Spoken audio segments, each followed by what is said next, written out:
বলছে ভক্তির প্রভাবে সেই কাম ছাড়াইয়া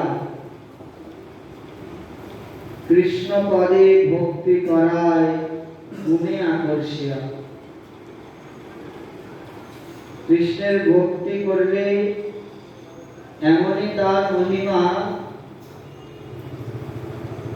তার নানা কাম কামনা বাসনায় মত্ত থাকলেও তাকে আকর্ষণ করে ঠিকই ভগবানের চরণে নিয়ে আসে।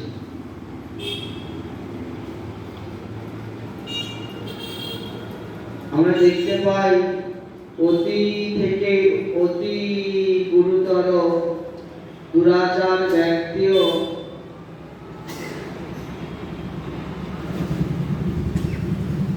দুরাচার প্রবৃত্তি ছেড়ে দিয়ে ভগবানের চরণ লাভ করতে পেরেছে।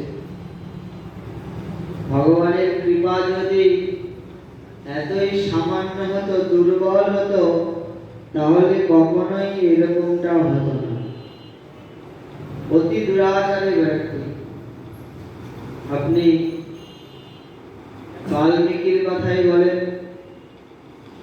কি ভালো মানুষ ছিল, ভদ্রলোক ছিল না, দুরাচার ছিল। পশু হত্যা করত, মানুষকে মেরে ফেলত, ডাকাত ছিল, রত্নাকর দস্যু,